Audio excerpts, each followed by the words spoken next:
Jadi jangan ragu bener. untuk masuk ke olahraga. Itu dia. Nah, untuk ngebahas yang tadi nih. Nah, apa tuh Mbak Fitri? Siapa next pelatih nih yang masih banyak diperbincangkan? Kita bakal nanya sama ahlinya, Bung Harpa yang sudah tergabung di Morning Halo, Zone. selamat pagi. Selamat Pagi, Bung Harpa. Apa kabar Bung Harpa? Baik, dan masih penasaran untuk menanti siapa nahkoda baru timnas. Wes. Wah, Nah, ini nih, dia yang kita semangat tunggu-tunggu. sekali, Benar. luar biasa. Bung Harpa, kita langsung aja nih. Bung Harpa, ini kan weekend kemarin tuh media Inggris ada The Touchline ya.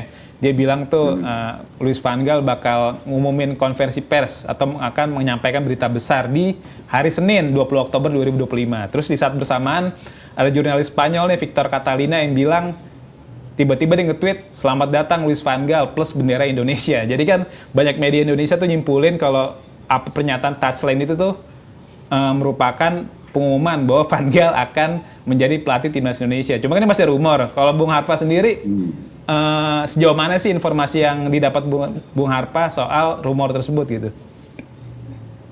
Ya, di era sosmed sekarang ini kan apa-apa gampang menyebar ya. Iya.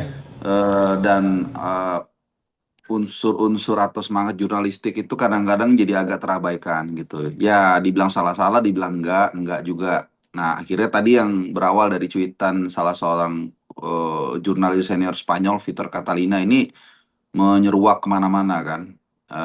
Nah, kemudian sebelum saya mencari informasi yang lebih detail, saya coba analisakan. Dari berbagai aspek itu kelihatannya sangat kecil. Bukan saya bilang nggak mungkin ya. Tapi sangat kecil peluang Louis van Gaal untuk bisa bahkan melatih kembali. Jadi jangankan di Indonesia, melatih mungkin di Eropa pun kayaknya kecil.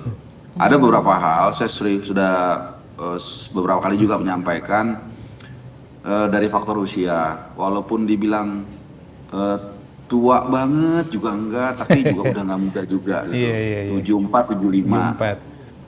Ya 74, 75 lah. Memang ada yang lebih senior lagi yang masih melatih di advokat. Cuman Advokat, betul. bedanya kesehatannya Van Gaal setahu saya sempat bermasalah. Operasi kanker, apalah. Kanker prostat ya. Betul. Terus kedua, dia itu sudah vakum melatih 3 tahun. Nah, beda dengan di advokat, dia masih sequence pelatihnya masih lanjut tuh. Jadi saya sering menganalogikan seperti orang naik mobil. Yang satu ya walaupun udah tua tapi memang udah rutin naik mobil, yang satu udah 3 tahun nggak naik mobil.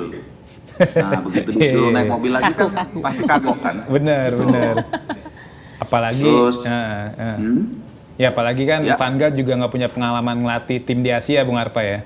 Nah, bukan hanya di Asia, dia nggak pernah melatih di luar Eropa sama sekali. Nah, itu sepanjang karirnya. Iya. Jadi dia hanya melatih itu seingat saya Ajax dan bawa juara tahun 95. Bayangkan tuh, mungkin Mbak Fitri belum lahir kali ya. Iya sih. Mbak Fitri belum lahir tahun 95 sih.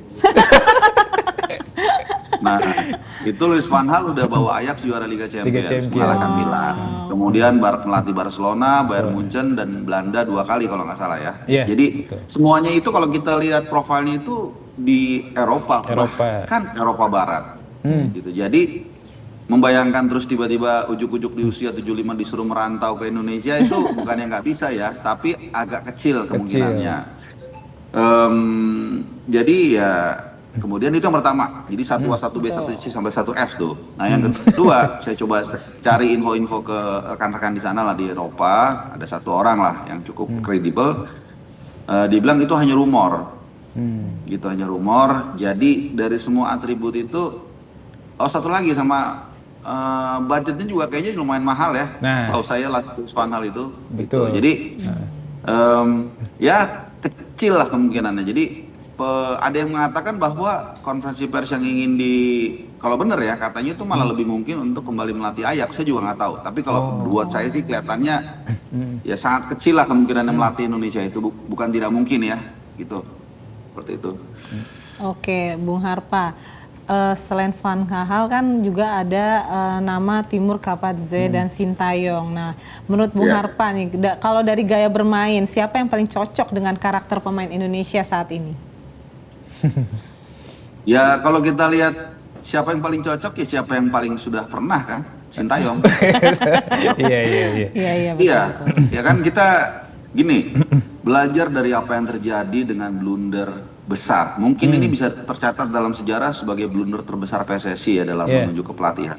Ketika beralih dari Sintayong ke Kluivert, kan jangan sampai kita terulang kembali untuk takut mengutarakan pendapat, gitu ya. Nggak masalah, kita bukan memaksakan, bukan mendorong-dorong gitu. Tapi ya kalau dilihat dari semua checklistnya, sebenarnya Coach Shin ini adalah yang paling fit in untuk kembali mengisi tim nasional kita. Gitu kan, baik dari segi filosofi, ya kan, baik dari segi adaptasi dengan pemain, kemudian dari acceptance fans, walaupun tidak 100% saya yakin, tapi dari survei-survei yang iseng-iseng saya buat di WhatsApp group, di YouTube dan lain-lain itu 70-80% lah acceptance-nya. Nah, yang terakhir juga soal budget nih. Budget ini kan kebetulan pemerintah kan juga sudah mengkampanyekan untuk efisiensi kan. Nah, kalau kita menarik kembali Coach Shin, budget kita ini almost zero keluar, Mbak.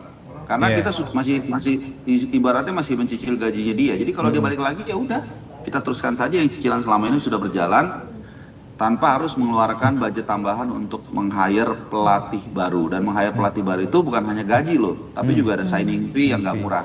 Jadi dari semua atribut-atribut itu kalau menurut saya itu Coach Shin yang paling pas. Cuman memang kita semua mungkin paham ada kendala egoisme di sini. Kira-kira federasi ini mau nggak bawa nasi kuning atau nasi tumpeng? Nasi kuning. Nasi kuning.